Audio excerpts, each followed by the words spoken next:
Welcome to Twisted Threes. Please like, subscribe, and click the notification bell so you don't miss the next Twisted Stories. To support the channel, you can visit us at twistedthrees.com. Now let's see how twisted the world is today. The tragic story of French socialite imprisoned for 25 years. If Blanche Monnier hadn't made the wrong choice for a future husband, history might not have recorded her existence.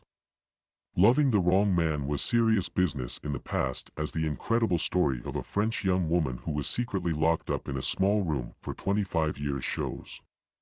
In Paris 1876, 25-year-old Blanche Monnier was a typical socialite scrambling to find a suitor before it was too late.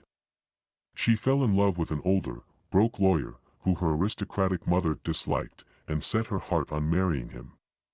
Then, Blanche just vanished. Nobody in France saw her in public again. Her mother and brother mourned her and went on with their daily lives. But behind the appearance, they were hiding a terrible secret. Blanche was once a beautiful French socialite from a well-respected family. In 1876, when she was 25, the young Monnier fell in love with an older lawyer who lived nearby and wanted to marry him. However, this decision made her mother unhappy, so she opposed her daughter's will. Madame Monnier argued that her daughter could not marry a penniless lawyer and used all her means to prevent such a marriage. She tried to change Blanche's mind, to forbid her decision, to plot against her, but with no success. The young woman had no intention of fulfilling her mother's wishes. It seemed as if Blanche suddenly disappeared from the face of the earth, or at least Paris. None of her friends knew where she was. Her mother and brother mourned her and continued with their daily lives. Soon, Blanche was forgotten. Years passed, the lawyer she loved passed away, and Blanche's fate remained a mystery. On May 23, 1901, the office of the Attorney General of Paris received a mysterious letter. The unsigned missive read, "Monsieur Attorney General, I have the honor to inform you of an exceptionally serious occurrence. I speak of a spinster who is locked up in Madame Monnier's house, half-starved, and living on a putrid litter for the past 25 years, in a word, in her own filth." Shocked by the letter, police decided to investigate the estate despite Monnier's family's sterling reputation.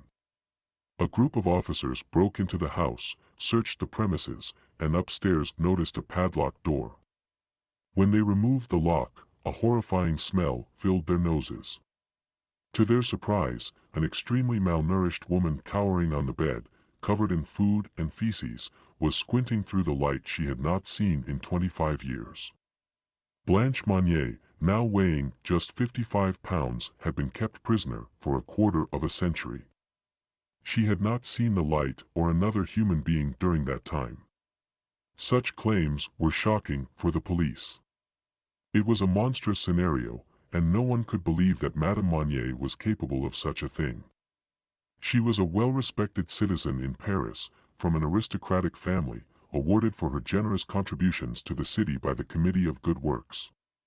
After they searched the home and discovered the tiny, dark, foul-smelling room on the second floor.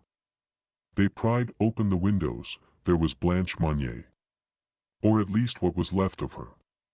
Covered in food and feces, with bugs all around the bed and floor, was the 50-year-old Blanche, weighing barely 50 pounds.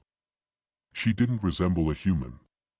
Malnourished, lacking sunlight, and cut off from any social contact for 25 years, Blanche seemed like a scared animal when the officers took her out.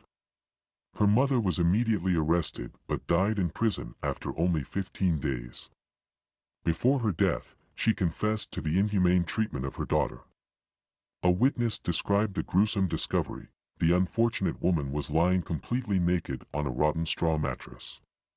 All around her was formed a sort of crust made from excrement, fragments of meat, vegetables, fish, and rotten bread. We also saw oyster shells and bugs running across Mademoiselle Monnier's bed. The air was so unbreathable, the odor given off by the room was so rank, that it was impossible for us to stay any longer to proceed with our investigation. An article in the New York Times published on June 9, 1901, reads, "Time passed, and Blanche was no longer young.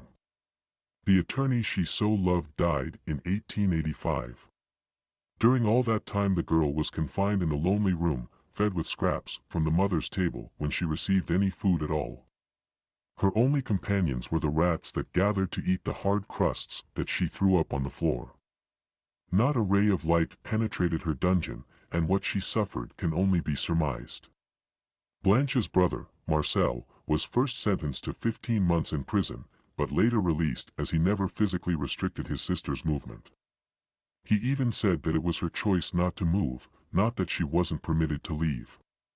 While the real author of the note that saved Blanche was never found, some people believe that it was Marcel. As for Blanche, she was admitted to a psychiatric hospital. She never returned to society. She lived until 1913 and died in a sanatorium in Bois.